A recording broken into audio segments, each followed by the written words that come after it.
একজন বাংলা গানের সুরে এনেছে নতুন ধারার হাওয়া, অন্যজন নতুন প্রজন্মের শ্রোতাদের কণ্ঠে কণ্ঠ মিলিয়ে তৈরি করেছেন নিজের আলাদা পরিচয়।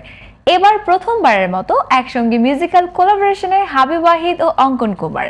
গ্রামীণ ফোনের নতুন অ্যান্থেম এক আমিতে দুই প্রজন্মের এই দুই শিল্পীর মেলবন্ধন ঘিরে তৈরি হয়েছে বাড়তি আগ্রহ।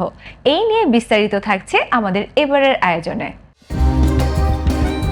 বাংলা সঙ্গীতের দুই প্রজন্মের দুই জনপ্রিয় কণ্ঠ, একদিকে প্রখ্যাত সুরকার ও সঙ্গীতশিল্পী হাবিব ওয়াহিদ, অন্যদিকে বর্তমান প্রজন্মের শ্রোতাপ্রিয় কণ্ঠশিল্পী অঙ্কন কুমার। এবার প্রথমবারের মতো একসঙ্গে কাজ করেছেন তারা। গ্রামীণ ফোনের নতুন অ্যান্থেম এক আমিকে ঘিরেই এই মিউজিক্যাল কোলাবোরেশন।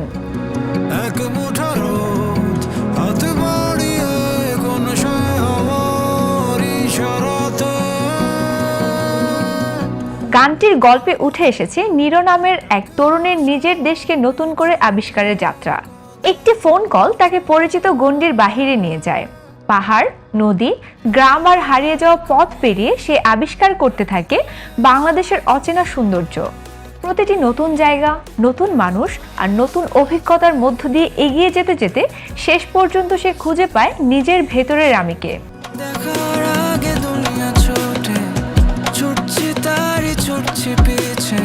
বাংলাদেশের লুকিয়ে থাকা সৌন্দর্যকে নিজের চোখে দেখার আকাঙ্ক্ষা, অজানাকে আবিষ্কারের রোমাঞ্চ এবং নিজের পরিচয়ের সন্ধান সবকিছু মিলিয়েই তৈরি হয়েছে এক আমির ভাবনা।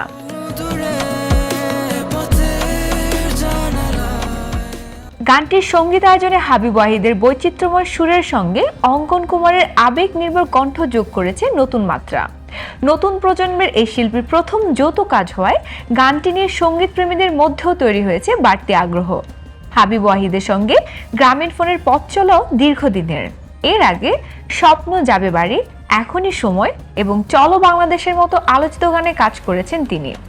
এক আমি শুধু একটি গান নয়, বরং বাংলাদেশের পথে পথে ছড়িয়ে থাকা সৌন্দর্য আর নিজের শেকড়কে নতুন করে আবিষ্কারের এক সঙ্গীত যাত্রা।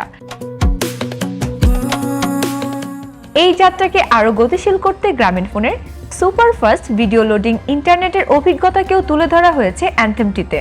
সব মিলিয়ে হাবিব ওয়াহিদ ও অঙ্কন কুমারের এক আমি হয়ে উঠেছে নতুন এক সঙ্গীত অভিজ্ঞতা। এখন দেখার বিষয় শ্রোতাদের হৃদয়ে এই দুই কণ্ঠের প্রথম মেলবন্ধন কতটা জায়গা করে নেয়।